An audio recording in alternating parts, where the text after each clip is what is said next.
taburet restaurant, and yes, this taburet restaurant Spanish. So the weather is very hot.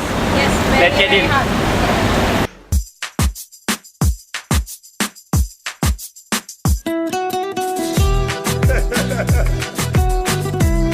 Enrique Iglesias. Gente de zona. Desame.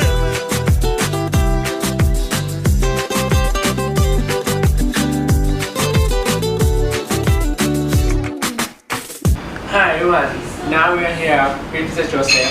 He was the owner with the taburet restaurant. Mr. Joseph, could you introduce yourself first, and what is the meaning of the taburet? Good morning. Well, the meaning of taburete is means stool, the chair that we use in the restaurant. To introduce myself is simple. I'm a Spaniard from Barcelona. I've been traveling around Asia for a long time, working in different areas. Now, let's say, located here in Thailand. So I know this country for a long time, and I'm still going up and down, but it's a nice place to stay. How was this business start? Well, actually, the food business in our family. My wife is the one that runs this place, and she's a chef. Already started in Barcelona. She studied there in culinary school, and right after we opened a restaurant in Barcelona. And when we decided to come to Thailand, she felt that she wanted to continue with the food business, and we thought that probably would be interesting to open a Spanish restaurant here in Bangkok. And here it is. And what is the inspiration to open this restaurant? Well, actually, this restaurant is meant to look like a famous Spanish restaurant in Barcelona. We call them Tapas 24. And the idea is a place where open kitchen, so you can see how the food is being prepared.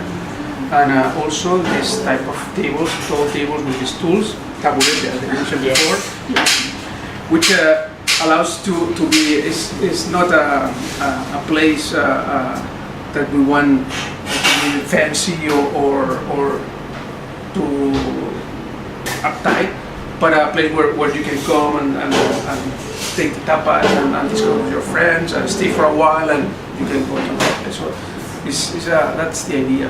So you should to open this business, and you can show the uniqueness of Spanish restaurant and Spanish style as you're in Barcelona. Yeah, some way like this. I mean, the Spanish restaurants are as the same thing than in Thailand restaurants. Yes. They are very different one from another. The food also is different from one part of Spain on another. But the idea, the concept, and the type of cooking, that's peculiar.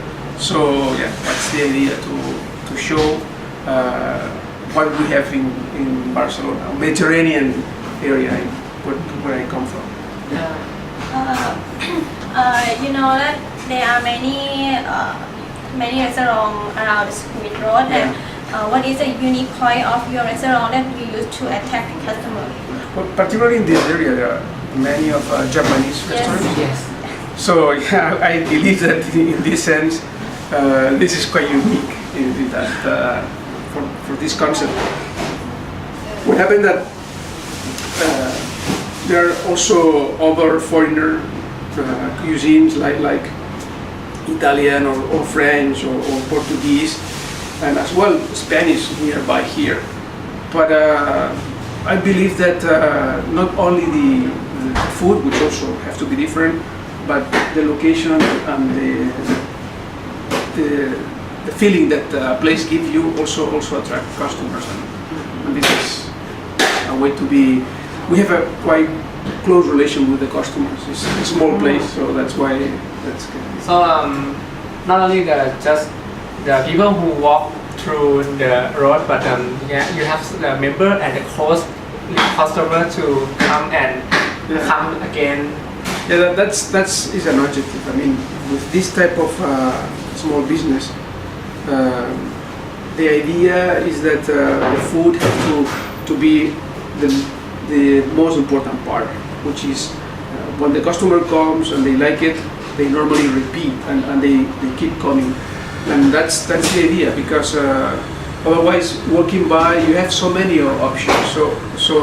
And if you have to make the effort to choose which one you want, normally that one that is not known before by you, it's not going to be easy to take that chance.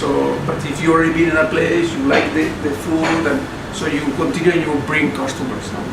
And what did you do in the past, and did it help you to develop this business? Well, not in my case particularly, because I never worked in as a before, but in terms of restaurants. But the idea is,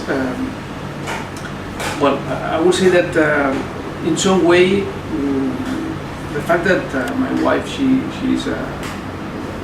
studied in the culinary school, she really wanted to you have to express yourself in your things. So a restaurant is not just a business that you provide food, but also when you are a person that you like cooking and this thing, it also helps you to express. And that's one of the main reasons, because the restaurant business is very difficult. I mean, of course there are many different types of restaurants, but it's really a hard time, and you have to be open and exposed to the customers all the time. So your wife is the main chef of the restaurant? There is only one chef here. Oh, it's only one chef. Yeah, but she's the one that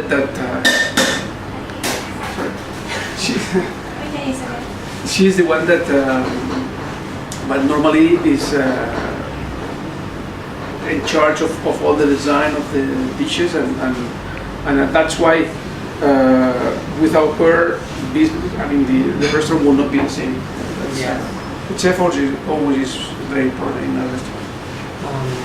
So she can cook the food very well and very delicious. Yeah. So we're gonna see the main chef and this Mr. Joseph why main chef cook, which is what she do and the technique of she did in the kitchen. Let's go.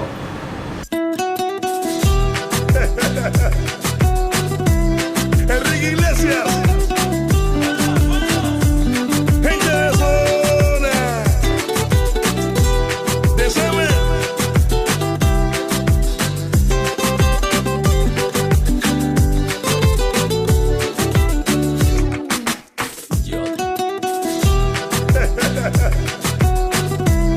Enrique Iglesias.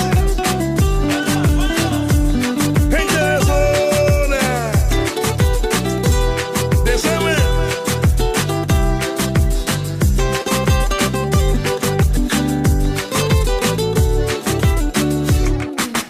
Restaurant open to time on 11 a.m. to 3 p.m. and open is again on 9 p.m. to 11:30 p.m. Why? The business hours, you have to choose depending on the location that you have, and the type of restaurant that you have. In our case, traditionally, the restaurant that we had in Barcelona, we also open morning and afternoon and evening. So the thing is, open 2 times, allowed for breakfast until lunchtime, and then we have a break for dinner time after that. So this is the idea. We have these 2 clear set timetables to take the breakfast and lunchtime, and then the dinner. And it can be help you to save your cost. Well, of course, if you cannot open the restaurant 24 hours a day and 7 days a week, the cost of this is the same if you open 1 hour or if you open 10 hours. So yeah, it does save cost, but then you need to have more staff, because you need staff during the morning and staff at night, and you also will spend more electricity, etc. And you have to have customers, because open 2 times, that means you usually are not the same type of customers that come during the lunchtime or those that they come at night. It's most of the time not even the same ones. So that means you may also need to have a different strategies to attract them, like set menus or preparing something that is specific for the area, or because if there is an area that is closed at 2, so you can serve them from 2 to 3, you know, instead to a regular time that could be 11 to 12. So yeah, longer hours, you save more, but you also need to invest some more in order to maintain them. Did you do another business in Thailand? Well, not in Thailand, but what I do, particularly in my case, I'm a veterinarian, so I use Bangkok as my hub. Because from here you can fly all over India, Yes. and since my wife is staying here, is very convenient. So I can go and practice veterinarian, and that's what I'm doing. So, what is the strategy or the your main concept to attract the customer for morning time and evening time, and who are your major customer in each time? So I would say that the morning time is very difficult. It's very difficult because here you have to focus basically to office workers. Yeah, so that's make they have a very short period of time for lunch, and that's quite difficult. I say that it's not our best moment. The second period, which is the evening time, I would say that we are more successful. The strategies are different, although all of them are based on the type of cuisine that we prepare and the quality of the products. So we do not have a special set lunch because our tapas concept is you really can make your own set lunch if you want. So it's not so uptight system.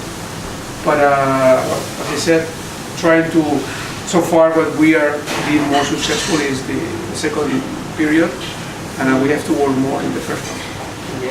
What is the popular menu in your restaurant? Well, we don't have many, as I said, but dishes. There is some of them that, for instance, we make what we call them fidewa. Fidewa is I'm sure that everybody is aware about the paella rice-based product from Spain. Fidewa is similar, but instead of using rice, it's being used noodles, with noodles. A small one, very very thin, and you cook them similar than the paella style, which means in a pan with also seafood, and it does really takes it's very nice, very tasty, and it's faster to be prepared than the regular one. That's one of the dishes that people like the most. And this is popular because as I told us before that the worker, office worker, they have a short time for lunch, and this suitable for them to order, and it's fast to cook.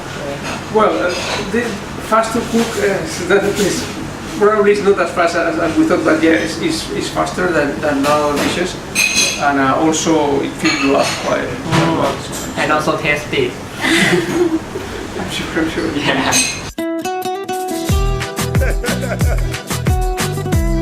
Enrique Iglesias. Gente de zona. De Semen.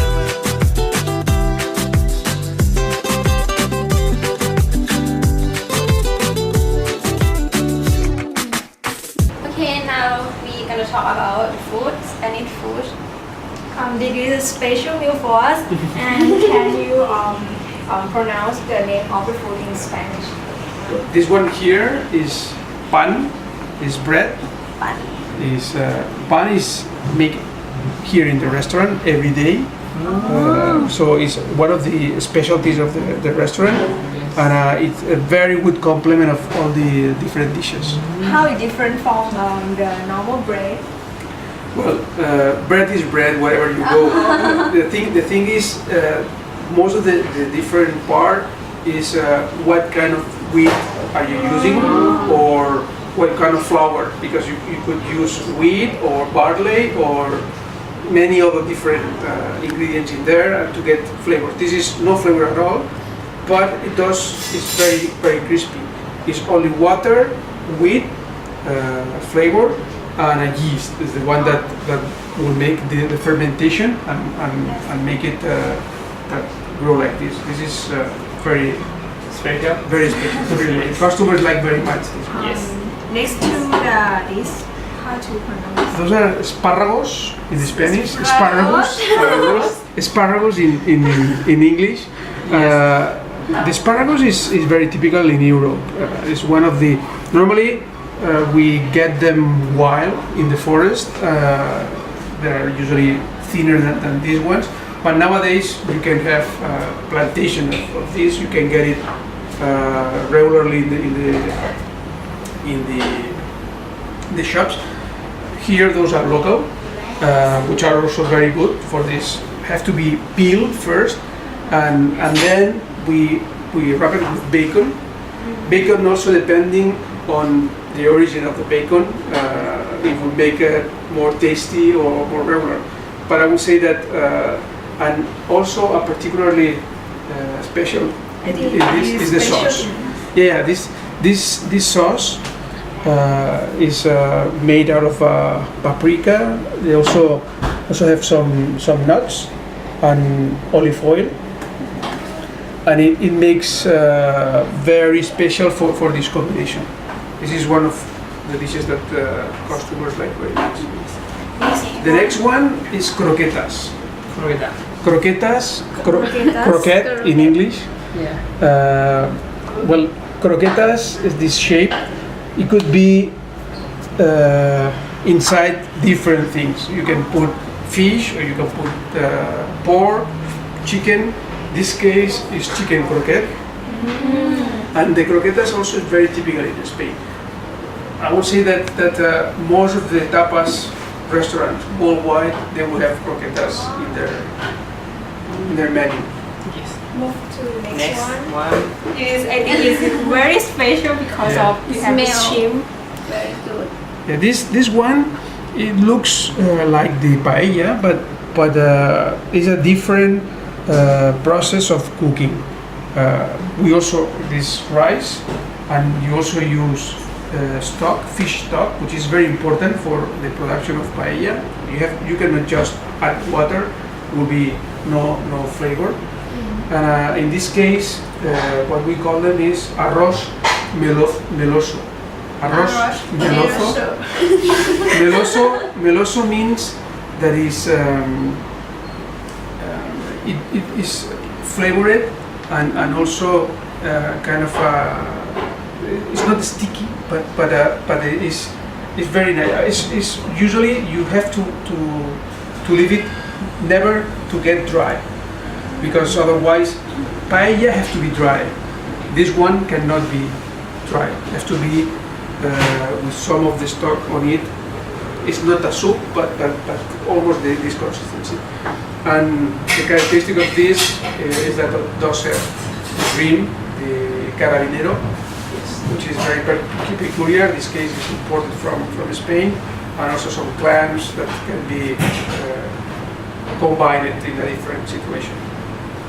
Move to the next one, last one. The last one, although it doesn't look like, this is a sucking pig belly. It's a very young piglet, about a month and a half old, which is very tender. The meat has been baked and then minced in pieces, and it goes together with a potato and a mashed potato sauce. and also it goes with some mushrooms and beans, vegetables around. So this is very peculiar tapas. Enjoy. So we gonna taste it first. Now we are here at the Metro setup again, and then we will continue the duration that Mr. will talk about it. Okay, so let's talk about your goal and strategy. How are you managing with your strategy to make it your restaurant success? Yeah, the strategy always is difficult because we always have concepts in advance and design the things that we want. The most important point is the quality of the food and the specialty that we are trying to show. It's all about quality. That's the main thing. On top of that, we may also advertise and you may do some promotions, but the most important is the aim that we have. Keep the quality and be as real as it can be. So what is the promotion now? Well, we do not really have much of a promotion established. We only have on Wednesdays some buy one get one free sangria, which is one of the typical drinks in Spain. But rather than that, as I said, trying to be consistent on the quality of the food and keep these things always at the same level, which is what the customers appreciate the most. Okay, I have a question. So you working in a restaurant. So I think you have any problem for you do with business? Well, you always have problems here and anywhere you go. So staff is always a problem. You need to find the right people in order to keep the kitchen going or also serving the customers. You also need to solve problems with electricity, water pipes, etc., etc. Always is a problem. Setting up the requirements needed by the government, etc. So there is no point that you can say there is no problem. Always will be, and it's a constant solving situation. So that you face is that you heard about the political in the Bangkok just last year. Did the political affect to your restaurant? Well, not really because of the politician situation. I suppose that like many other places, as soon as you have the curfew and you are not allowed to go out at a certain time, yeah, not only that, us, everybody, we cannot do it, you know. So, not particularly because of this situation we had suffered much of a problem. But yeah, we've been affected, and as everybody else, hotels as well, and I'm sure that those regular companies that travel agencies, etc., they can also be affected, but not particularly in our situation. This area is quite peaceful in that sense. Yes. And what is your plan with this restaurant in the future? Well, first of all, is keep going, because we just started 1 year and a half ago, and we still we need to establish and to make this restaurant well known. And yeah, with the future, we always like to expand it, to make it a little bigger. Not much. We have to be always control the growth and keep going. Do you want to spread the branches into different locations, not is in Sukhumvit Road, just like Nana or in near Central World, like Paragon? No, initially no, because expanding that means, as I said, everything is based on the abilities of the chef. So you also need to expand the chef. and or find other chefs that they can follow this. That's difficult. This is a very peculiar type of food, and as you will see, not many of the Hispanic restaurants they have branches, and even if they have branches, they may have different restaurants, but no concept of branches where you produce the same food or the same dish. So I don't think that would be expanding in that sense. Making this a bigger place could be possible, but always being able to control by the chef, which is the most important. Okay, so before we finish, we have to we want you to give any some suggestion for the new generation to do or start a business. Yes. Well, the thing is, you have to do business not thinking that things are going to be easy. Always you fail, always, in one moment or another. There is not straightforward success once you open either a restaurant or any type of business. There is always some problems, and is when you solve those problems and you, after even fail, you recover and reconsider those errors, is when you learn, and the next time is going to be easier. If you never fail, you don't know what is that, and when you don't know what is that, you are not afraid of anything, and then is when it's really a big problem, and you will, as soon as you have a slightly problem, you will renounce to anything you want. So don't worry. You mean the mistake will be the lesson for the generation? Yes. Try an error, and then learn from that error and continue. That's the thing. Okay, today, thank you for Mr. Joseph and the special meal for today. Today we are closing this conversation. Thank you. Thank you very much. Gracias. Muchas gracias.